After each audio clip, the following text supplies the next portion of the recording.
بسم اللہ الرحمن الرحیم۔ السلام علیکم ورحمۃ اللہ وبرکاتہ۔ عزیز طلباء، امید ہے بخیر عافیت ہوں گے۔ تفسیر جلالین سورۃ الانعام سبق نمبر 267 کے ساتھ آپ کے سامنے حاضر ہیں۔ عزیز طلباء، آج کا سبق انشاءاللہ قل انی نہیت سے لے کر آیت نمبر 59 بالظالمین تک ہوگا۔ تو آئیے عزیز طلباء سبق کی ابتدا کرتے ہیں۔ اعوذ باللہ من الشیطان الرجیم، بسم اللہ الرحمن الرحیم۔ قل انی نہیت ان اعبد الذین تدعون من دون اللہ۔ ترجمہ دیکھیے، اے پیغمبر ان سے کہہ دیجئے کہ تم اللہ کے سوا جن جھوٹے خداؤں کو پکارتے ہو مجھے ان کی عبادت کرنے سے منع کیا گیا ہے۔ قل کہہ دیجئے انی نہیت کہ مجھے منع کیا گیا ہے ان اعبد الذین کہ میں عبادت کروں ان جھوٹے خداؤں کی تدعون من دون اللہ جن کو تم اللہ کے سوا پکارتے ہو۔ قل لا اتبع اہواءکم کہہ دیجئے کہ میں تمہارے خواہشات کی پیچھے نہیں چل سکتا۔ کہہ دیجئے لا اتبع میں اتباع نہیں کر سکتا اہواءکم تمہارے خواہشات کی۔ قد ضللت اذا وما انا من المہتدین اگر میں ایسا کروں تو گمراہ ہوں گا۔ قد ضللت میں گمراہ ہوں گا، اذن اگر میں ایسا کروں، وما انا من المہتدین اور میرا شمار ہدایت یافتہ لوگوں میں نہیں ہوگا۔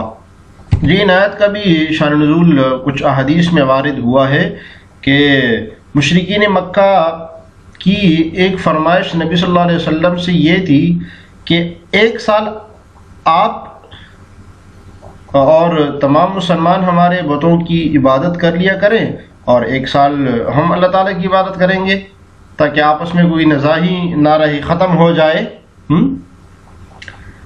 جھگڑے کی بات ہی ختم ہو جائے۔ تو اسی پر حضرت صلی اللہ علیہ وسلم سے کہا جا رہا ہے کہ اے محمد آپ ان مشرکوں سے کہہ دیجئے کہ اگر میں ایک اللہ کی عبادت کو چھوڑ کر تمہاری خواہشات کی پیروی کروں گا اور غیر اللہ کی بندگی کروں گا تو پھر تو میں گمراہ لوگوں میں سے ہو جاؤں گا۔ مجھے اللہ کی طرف سے بتوں کی بندگی سے منع کیا گیا ہے۔ اب ان آیات میں 3 امور مذکور ہیں تو اور چند باتوں کا اعلان کیا جا رہا ہے۔ نبی صلی اللہ علیہ وسلم سے کہہ کر چند باتوں کا اعلان کیا جا رہا ہے کہ اے نبی صلی اللہ علیہ وسلم، اے محمد آپ ان سے کہہ دیجئے، پہلا اعلان انی نہیت ان اعبد الذین تدعون من دون اللہ، یہ پہلا اعلان ہے کہ آپ ان لوگوں سے فرما دیں کہ میں تو اللہ کے حکم کا پابند ہوں، لہذا میں ان معبودان باطلہ کی عبادت نہیں کر سکتا۔ اور دوسرا اعلان یہ کہ قل لا اتبع اہواءکم کہ آپ یہ اعلان فرما دیجئے کہ میں اپنے رب کی طرف سے صحیح دلیل پر ہوں، اس بات کا مجھے پورا یقین ہے کہ میں اللہ کا نبی ہوں اور اللہ کا رسول ہوں، اور جس بات کی دعوت دے رہا ہوں وہ برحق ہے۔ تو جب وہ باتیں برحق ہے پھر میں تمہاری بات مان کر کیسے تمہاری خواہشات کا اتباع کر سکتا ہوں جو کہ سری غلط ہے۔ اور تیسری بات کا اعلان جو کیا جا رہا ہے وہ اگلی آیت میں ہے کہ قل انی علی بینۃ من ربی وکذبتم بہ ما عندی ما تستعجلون کہ آپ یہ اعلان فرما دیجئے کہ جس چیز کو تم جلدی مانگ رہے ہو یعنی عذاب لانا، یہ میرے پاس ہے نہیں، یہ میرے اختیار میں نہیں ہے، وہ اللہ کے قبضہ قدرت میں ہے۔ جی اس طرح تفسیر دیکھیے، قل انی نہیں تو آپ ان سے کہہ دیجئے کہ مجھے روکا گیا ہے، مجھے منع کیا گیا ان اعبد الذین کہ میں عبادت کروں ان معبودوں کی، تدعون تعبدون بلاتے ہو، کیا مطلب تم عبادت کرتے ہو جن کی، من دون اللہ کن کی، اللہ تعالیٰ کے سوا جو دوسرے ہیں۔ قل آپ ان سے کہہ دیجئے دوسرا اعلان لا اتبع اہواءکم کہ میں تمہاری خواہشات کی اتباع نہیں کر سکتا۔ اہواء ہویون کی جمع ہے، خواہش کو کہتے ہیں۔ فی عبادتها کس چیز میں، محل اتباع کس چیز میں نہیں کر سکتا، عبادت میں، یعنی اور باتیں میں تمہاری مان سکتا ہوں لیکن جو تم یہ کہہ رہے ہو کہ ہمارے معبودان باطلہ کی، ہمارے معبودان کی، ہمارے بتوں کی عبادت کرو، یہ بات میں تمہاری نہیں مان سکتا۔ قد ضللت اذن میں پھر گمراہ ہوں گا اس وقت، یعنی اگر کیا مطلب ان اتبعتها اگر میں نے اتباع کی بالفرض تو اس وقت میں گمراہ ہو جاؤں گا۔ تو یہ قد ضللت جو ہے جزا مقدم ہے، اور اذن میں جو یہ تنوین آئی ہوئی ہے یہ شرط کے عوض میں ہے.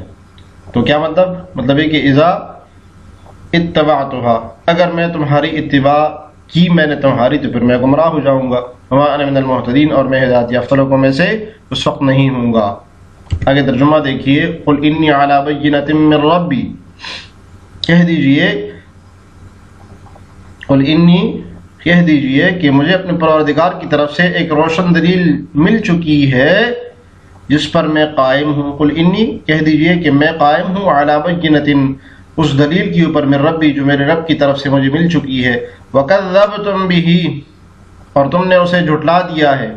مَا عِنْدِي مَا تَسْتَعْجِلُونَ بِهِ، جس چیز کے جلدی آنے کا تم مطالبہ کر رہے ہو وہ میرے پاس موجود نہیں ہے. مَا عِنْدُنِي، نہیں ہے میرے پاس. کیا چیز؟ مَا تَسْتَعْجِلُونَ بِهِ، جس چیز کا تم جلدی مانگنے کا مطالبہ کر رہے ہو میرے پاس نہیں ہے. ان الحکم الا للہ، حکم اللہ کے سوا کسی کا نہیں چلتا. یقضی الحق، وہ حق بات بیان کر دیتا ہے، وہ حق بات کہتا ہے، وہ حق بات کا فیصلہ کرتا ہے. وہو خیر الفاصلین، اور وہی سب سے بہتر فیصلہ کرنے والا ہے. جی تو یہ نبی صلی اللہ علیہ وسلم مشرکین مکہ کو جب ڈرایا کرتے تھے اللہ کے عذاب سے کہ اگر تم نے شرک نہ چھوڑا تو اللہ تعالیٰ کا عذاب آ جائے گا اور تم نیست و نابود ہو جاؤ گے، تو وہ یہ بات آپ کر ہی رہے ہوتے تھے کہ وہ لوگ مذاق اڑاتے تھے اور مذاق کے طور پر کہتے تھے کہ ہم آپ کا دین قبول نہیں کرتے اور ہم تو نہیں قبول کر رہے ہیں، تو آپ اللہ کا عذاب اتاریے ہم پر عذاب، جلدی کیجئے، دیر کیوں کر رہے ہیں. بلکہ وہ یہ بھی دعا کرتے تھے کہ اے خدا اگر یہ دین سچا ہے تو ہم پر آسمان سے پتھروں کی بارش برسا. اس طرح کی بات بھی کیا کرتے تھے بدبخت. تو اللہ تعالیٰ نے یہاں پر فرمایا کہ ان کی حضر رسائی کی، رد کیا ان پر، اور نبی صلی اللہ علیہ وسلم کو جواب دینے کی ہدایت فرما رہے ہیں کہ اے کفار، جس عذاب کے لیے تم جلد بازی کر رہے ہو یہ تو اللہ تعالیٰ کی دست قدرت میں ہے. اللہ تعالیٰ جب چاہے گا اتارے گا، اور اس وقت اس کے غضب سے تمہیں پھر کوئی بھی نہیں بچا سکتا. تفسیر دیکھیے. قل انی علی بینۃ، بیان، بینۃ یہاں پر بیان کے معنی میں ہے کہ میں واضح دلیل پر ہوں. میرے ربی، بیان واضح دلیل کو کہتے ہیں جو میرے رب کی طرف سے مجھے ملی ہے. اور وقد کذبتم، اور تحقیق جس کو تم نے جھٹلا دیا ہے. یہ قد کیوں محذوف نکالا ہے ماضی کذبتم سے پہلے؟ تو قد محذوف اس لیے نکالا کہ ماضی اس وقت تک حال کے معنی میں نہیں ہوتا جب تک اس سے پہلے قد محذوف نہ ہو. تو یہ چونکہ حال کے معنی میں ہے، یعنی تم جو ابھی جس کو جھٹلاتے ہو میں اس دین کے اوپر برحق ہوں، اور جس کو تم ابھی جھٹلا رہے ہو تو یہ حال کے معنی میں ہے، اس لیے صاحب جلالین نے قد محذوف نکالا. کذبتم بھی بربی حیث اشرکتم. اب صورت تکذیب کیا ہے کہ جھٹلاتے ہو تم میرے رب کو، کیا کہ حیث اشرکتم، اس کے ساتھ تم شریک ٹھہراتے ہو دوسرے لوگوں کو. ما عندی ما تستعجلون به، نہیں ہے میرے پاس جو جس چیز کو تم جلدی طلب کر رہے ہو. یہ پہلا ما جو ہے یہ ما نافیہ ہے، اور یہ جو دوسرا ما ہے یہ ما موصولہ ہے. اور جو من العذاب بیان کیا ہے صاحب جلالین نے، یہ جو ما تستعجلون میں ما موصولہ ہے یہ اس کا بیان ہے. تو ما عندی، ما نافیہ ہو جائے گا، عندی جو ہے اس کی خبر ہو جائے گی، اور ما تستعجلون اس کا اسم ہو جائے گا. اور یہ من العذاب یہ ما تستعجلون میں موصولہ کے لیے بیان ہے. جی ان الحکم، ان نہیں ہے فیصلہ الا للہ مگر اللہ کے لیے. ان یہاں پر ما کے معنی میں ہے، یہ پہلے بھی بیان کیا جا چکا ہے کہ ان کے بعد جب الا آتا ہے تو پھر ما کے معنی میں ہوتا ہے. الحکم فی ذالک، اس معاملے میں، وغیرہ، اور اس کے علاوہ دوسرے معاملے میں. کس معاملے میں؟ جو عذاب کی تم جلدی طلب کر رہے ہو اس معاملے میں فیصلہ صرف اللہ تعالیٰ ہی کا چلتا ہے. نہ صرف اس معاملے میں وغیرہ ہی بلکہ دوسرے تمام معاملات میں ہی الا للہ، صرف اللہ کے لیے. یقضی القضاء الحق، وہ صحیح فیصلہ کرتا ہے. القضاء معذوف نکال کے صاحب جلالین حق کی ترکیب بتانا چاہ رہے ہیں کہ الحق مفعول مطلق محذوف کے لیے صفت بن رہا ہے. یقضی القضاء الحق، یقضی الحق، حق کا فیصلہ کرتا ہے. کیا مطلب؟ یقضی القضاء فیصلہ کرتا ہے ایسا فیصلہ جو کہ برحق ہو، اور اگر القضاء کو محذوف نہ بھی نکالیں تو یقضی الحق یقضی کے لیے مفعول بھی بن سکتا ہے، وہ خیر الفاصلین، اور اللہ تعالیٰ بہترین فیصلہ کرنے والے، کیا مطلب حاکمین، بہترین حکم دینے والے ہیں، اس کا فیصلہ بھی حکم ہی ہوتا ہے۔ وفی قراءۃ یقص، اور ایک قراءت میں یقص، یقضی کی جگہ پر یقص ہے، ٹھیک ہے، قراءت عاصم جو ہے اس میں یقضی کی جگہ پر یقص ہے۔ تو بیان قراءت کیا مطلب، ای یقول، یقص کا مطلب یعنی وہ کہتا ہے، یہ وہ فیصلہ کہتا ہے، وہ یعنی فیصلہ سنا دیتا ہے۔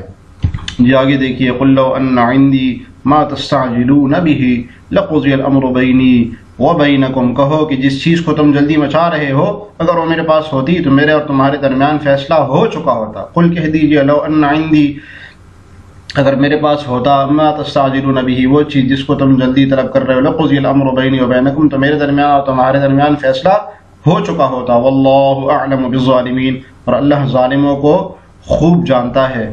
تو یہ جو وہ لوگ کہتے تھے کہ ہمارے اوپر عذاب نازل کرو، ان کے کہنے کا مقصد یہ ہوتا تھا کہ آپ نازل ہی نہیں کر سکتے کیونکہ آپ حق پر نہیں ہیں۔ مشرکین کہتے تھے آپ حق پر نہیں ہیں اس لیے آپ ہم پر عذاب نازل نہیں کر سکتے۔ تو یہاں سے اس کا جواب دیا جا رہا ہے کہ وہ تو میرے قبضے میں نہیں ہے، وہ غائبانہ حکم میرے قبضے میں نہیں ہے، وہ تصرف تو صرف اللہ کے اختیار میں ہے۔ اگر وہ چاہتے، اگر میرے قبضے میں ہوتا تو کب کا فیصلہ ہو چکا ہوتا۔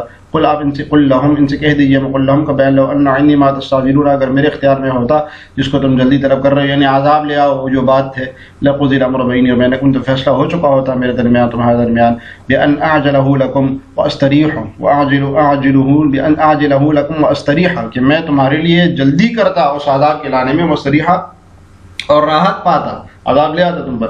ولیکنہ عند اللہ، لیکن وہ تو اللہ کے ہاں ہے، اللہ تعالیٰ کے پاس ہے اس کے اختیار۔ واللہ اعلم بالظالمین، اور اللہ تعالیٰ اپنے ظالموں کو خوب جانتے ہیں کہ متی یعاقبہم، کہ کب ان کو سزا دی جائے، کب اللہ تعالیٰ ان کے ساتھ معاقبت کا معاملہ کریں، اللہ تعالیٰ بہتر جانتے ہیں۔